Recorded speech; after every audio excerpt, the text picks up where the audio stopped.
अस्सलामुअलैकुम जी। खालिद महमूद पी के बोरे वाला तमाम ग्रुप मैंबरान ਨੂੰ जिन्ने भी मेरा चैनल देख रहे ਆ ਇਹਨਾਂ ਸਾਰਿਆਂ ਦੋਸਤਾਂ ਨੂੰ मेरा सलाम पेश होवे। दोस्तों मेरे कोले इस टाइम उस्ताद हाजी अशफाक साहब उकाड़े तो बैठे हुए आ ਤੇ मैं क्या यार मेरे जिन्ने भी दोस्त चैनल ते दोस्त हैगे आ जिन्होंने ने सबसक्राइब किया होया वा लाइक किया होया वा कोई ना कोई ऐसी दोस्तों नूं टिप दसी जावे। गर्मियां दा मौसम आ कि हाजी अशफाक साहब नूं साडी ये रिक्वेस्ट आ कि दोस्तों नूं एक संभाल दे मतलब अजकल गर्मी दा मौसम आ संभाल वास्ते कोई अच्छी जी टिप दोस्तों नूं लाजमी दसो ताकि दोस्तों की कोई रहनुमाई हो जाए। उस्तादा ग्रामां दी भी देखण वालियां दी भी जिन्ने भी नहीं भी उस्ताद हैगे कोई शागिर्द हैगे आ दोस्त हैगे आ कई हजे उस्ताद किसी ने नहीं फड़िया होया वो चैनल देख के ही कोई रहनुमाई कर जाते आ जी। तो मेहरबानी करके कबूतरां दी वापसी दी जिहड़ी वापसी जो उड़ के आउंदे ओहदी संभाल वास्ते कोई हाजी अशफाक साहब नूं रिक्वेस्ट है कोई सानू अच्छी जी टिप दसो जी। बिस्मिल्लाहिर्रहमानिर्रहीम। वालेकुम अस्सलाम। तमाम मेरे देखने वाले दोस्तों को अस्सलाम वालेकुम। वालेकुम ये अस्सलाम। उस्ताद खालिद महमूद पी के साहब का चैनल है जी। इनू ज़्यादा ज़्यादा सब्सक्राइब करो जी। इनदे ते बहुत अच्छी और इनफॉर्मेटिव वीडियोज़ आती है तो इंशाअल्लाह तुहानू हुण नैक्सट कुछ जिहड़ियां टिप्स ने वो तुहानू दसदे हैं। तो असल जिहड़ी गल है उस्ताद अकरम साहब सीनियर ने जी साडे तो उन्हां वास्ते तो नहीं साडी इज्जत की थान है। जिहड़े न्यू कमर्स ने उन्हां वास्ते लाजमी दसांगे जी तो जिस बंदे नूं नहीं पता वो भी देख लवे जी। गल है जी कि कबूतर वापसी आया अगरचे उनकी हालत डाउन है।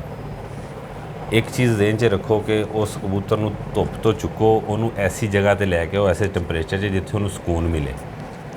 कम अज़ कम 20 मिनट तुसीं है ना अपने उनका घड़ी का देखो कि वो अपनी नॉर्मल हालत च आ जाए। उन्होंने ना छेड़खानी ना करो उन्होंने बार बार डिस्टर्ब ना करो उन्होंने सुकून करन दो नॉर्मल टैंपरेचर च आ जाए। जिस आप कोई ठंडे रूम च आ जाके आके बैठ जाने ज़रा रिलैक्स कर दो उस तो बाद उहदे ना करो 20 मिनट्स ज़्यादा नहीं। उस तो बाद दी बेस्ट है सादा पानी फिल्टर वाला पानी हो हल्का पानी हो या बॉयल्ड किया हुआ पानी हो लेकिन वो ठंडा हो कोसा ना हो। गर्मी में आया कबूतर लाजमी नहीं है कि तुसी उन्होंने एक गर्मी चुड़ के आया उस तो बाद उन्होंने तुसी फिर उन्होंने अगे उबालिया हुआ पानी दिया उन्होंने गर्म पानी नीम गर्म पानी दो। ये अच्छी चीज़ नहीं हैगी। असी अच्छा नहीं समझते बकाया हर इंसान का अपना अपना तरीक़ाकार है। हाजी साहब का कहना कि गर्मी च कबूतर उड़ के आवे अगर कोसा पानी दोगे वो चलाएगा नहीं उन्हें रोक लेना है जी। बिल्कुल बजा उन्हें खुश्क हो जाना थल्यों वो अगे बेचारा तंग हो गया। खुश्क होने का मकसद आ भी थल्ले वाला गोश्त सुकाना शुरू कर देगा दोबारा वो उस हालत च लियाना बहुत मुश्किल हो जाएगा। इवें जी और जल जाएगा और जल जाएगा और परेशान होएगा। अच्छा जी अगे दसो। ठीक है जी। दी बेस्ट है सादा पानी जी। आस्ता आस्ता उन्होंने नोका लवाओ उन्होंने बिठ वगैरह अगर वो कर लवे चरबी मार लवे तो वो बड़ी अच्छी गल है। उस तो बाद उन्होंने रजमा पानी दे के उन्होंने एक बार कल्टी कर दो ताकि उनके पोट की भी हीट निकल जाए। उस तो बाद उन्होंने रजमा पानी दे के उन्होंने डिस्टर्ब ना करो वो कबूतर तुहाडा चालू अल्लाह दे हुक्म नाल एडा उन्होंने टेंशन कोई नहीं। तो असी इस तरह ही करते हैं जो करते हैं असी तुहानूं उही दस्सिया।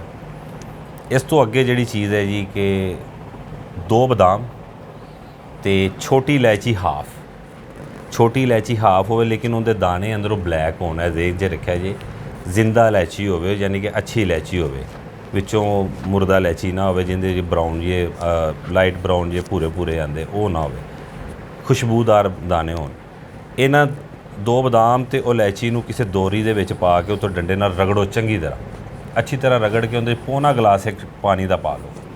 ठीक है पौना गिलास पानी का पा के उहदा जिवें कि घोटा सरदाई होंदी इस तरह बना लो उन्होंने।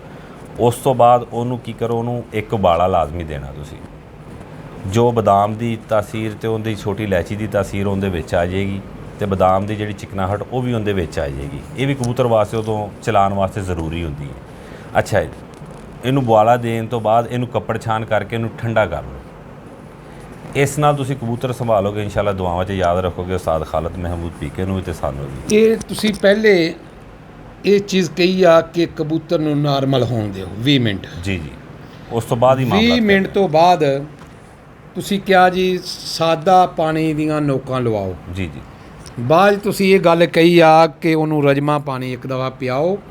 ਪਿਆਉਣ ਤੋਂ ਬਾਅਦ ਉਹ ਪਾਣੀ ਤੁਸੀਂ ਉਹਦਾ ਕਲਟੀ ਕਰ ਦਿਓ, ਵੀ ਕੱਢ ਦਿਓ, ਵੀ ਤਾਂ ਕਿ ਉਹਦੇ ਪੋਟੇ ਦੀ ਹੀਟ ਜਿਹੜੀ ਆ ਉਹ ਨਿਕਲ ਜਾਵੇ ਜੀ।